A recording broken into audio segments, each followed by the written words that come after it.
Imagine being a hard-working firefighter, sacrificing time with your family to provide the best life for them, only to find out your wife has been cheating on you during a family emergency. Stay tuned. Never thought I'd be here, but yet here I am. This weekend my wife, she's 38, and our daughter, she's 13, went to visit her mom. I couldn't go because I couldn't get the time off work, and we decided it would just be a girls' weekend for them. I'm a firefighter in a large southern city, and I'm on call and gearing up when our dispatcher calls in to tell me that there is some emergency. I'm not really needed on a work call. So I get my cell phone and find a bunch of text from my kid and a couple from a number I don't have in my phone in the course of about 11 text messages. I learned that my daughter has gone ice skating and fallen and broken her wrist. She's in the emergency room but cannot get treatment because no one can find my wife. The number that I don't know belongs to a friend of my wife's who has gone to the emergency room to sit with my kid. She was a chaperone for the girls who had gone skating. So I call this friend, and after a lot of hemming and hawing, she admits that wife he has gone to dinner with some random guy. Well, we always leave our locations shared with the family because of my job.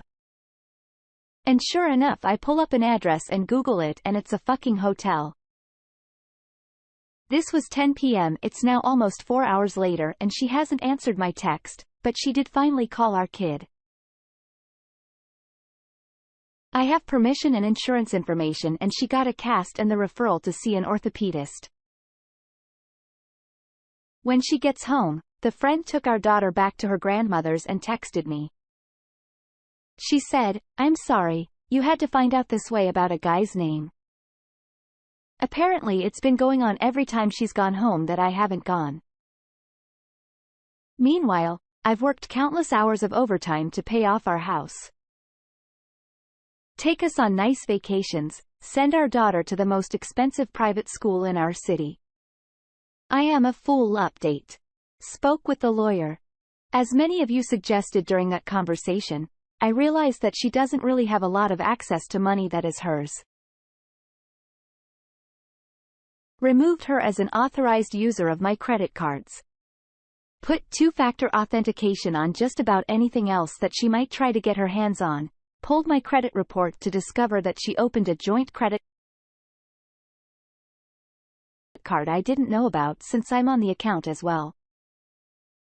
I was able to in and print out the charges. A basically perfect timeline of restaurants and hotels that she has paid for.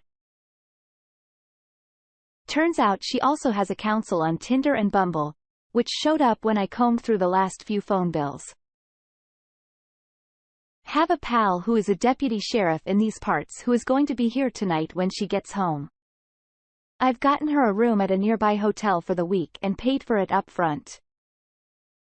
She can sleep there for now and figure it out on her own. Starting tomorrow. My daughter and I spoke and she knows what is up and is angry at mom.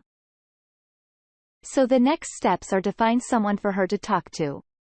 Thanks to my job, I've got great insurance, so that is one less thing to worry about. Decided I am also going to come clean to her mother once the wife and daughter are on the plane back here, taking a couple of days off to deal with this.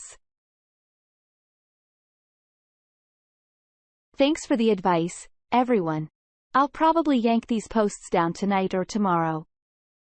So if you have any further last-minute advice, now is the time. Final update. This will be the final update on this sad situation. First off, thanks to everyone who weighed in. It's amazing the number of fellow firefighters and LEOs I've heard from who are in similar situations. I took a few days of personal time away from the job in order to deal with all of this. The soon-to-be ex-wife and our daughter returned home late Sunday, and my daughter immediately fled to her room and closed the door. My wife said something along the lines of, "I guess you must be pretty mad at me." And I told her the truth, that I was numb. The anger would come later and it would be best if she was somewhere else for a while. My friend, the deputy sheriff, was there and said he would sit on the deck and be there if I needed him. I told the wife that I was recording this conversation to protect me and my rights as a husband and father. And she said fine. I suspected at this point that she really seemed to think that she was going to talk a way out of it. What I didn't tell her was that I had spent most of the last week talking with friends, my parents, my battalion in chief at work, as well as a lawyer and a therapist. I've got a ton of leave and a supportive bunch of coworkers. And if I need to take months off to deal with this, I can. I just said that I was disappointed in her, but mostly I was angry that our daughter got caught up in the crossfire of her bad behavior, that she had put our child at risk to get laid.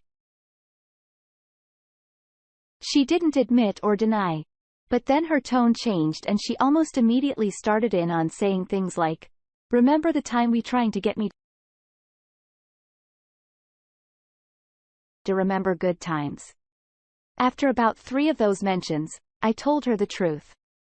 I couldn't trust my memories because I had no idea what she might have been doing when that didn't work. She went into the hole. "I was lonely because you were working so much crap." I reminded her that we made a deal about how to pursue a future where we could retire early. I got so mad at this point that I pointed out to her that if she had behaved, we could have retired when she was 48 or so. But I wanted her to remember that promise because now she is going to have to work for herself. I'm not usually a vindictive person, but I like the idea of her having to work until she's 70 years old and being angry. Every time she gets dressed to go to a job that she hates. Side note. One of my work buddies who is also married, he and his family have vacationed with us a couple of times too. Made this observation: every time we've gone somewhere there has been a day or two where the wife has contrived an excuse to be apart from the family. So I played a hunch and said something like, "This wasn't the first time. This was just the first time you got caught," and she just hung her head and very quietly said yes. So I have that admission on tape. She went to the hotel without objection. She wrote me long emails saying things like, "I'm sorry and I'm not sure why I did what I did." I did not reply before she even got home. I had spoken with her mother and told her about the fact that she was at a hotel with another man while our daughter was in the emergency room. And also about the credit card that she opened. Her mother did not say much. But I told her that if I had any inkling that she was aiding and abetting the wife's bad behavior, that I would severely limit her access to her granddaughter. That was probably a mistake on my part.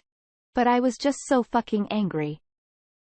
The mother-in-law swears that she knew nothing and that she was just worried sick that something happened to my wife when no one could reach her.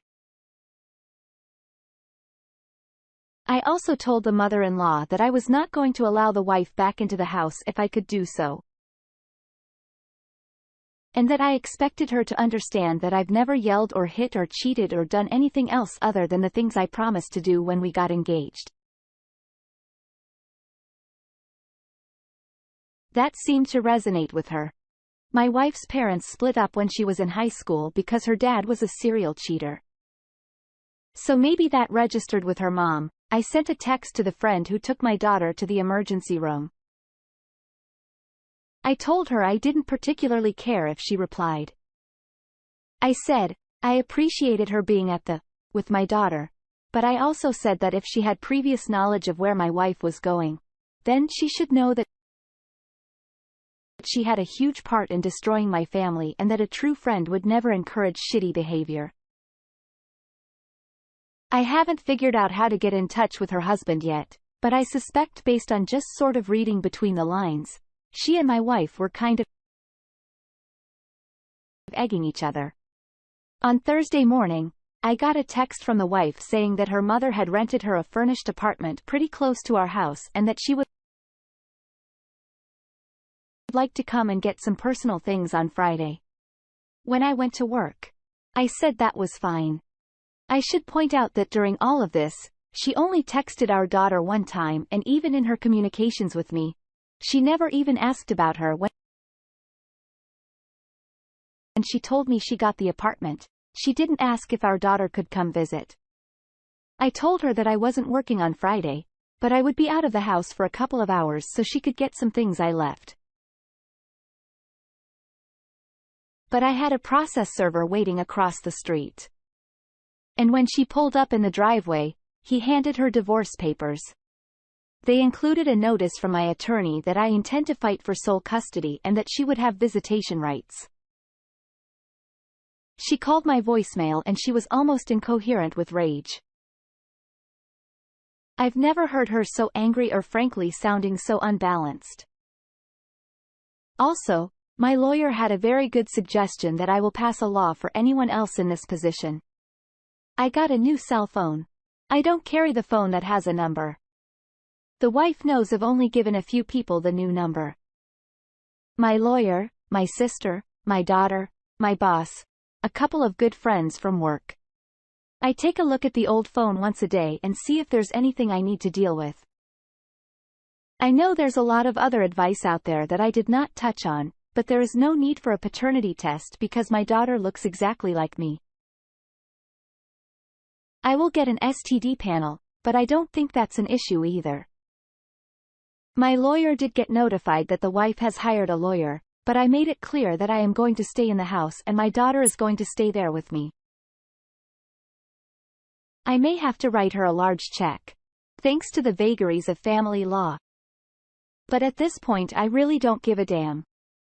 I'd probably add a zero to the check if I could get rid of her 6 months earlier.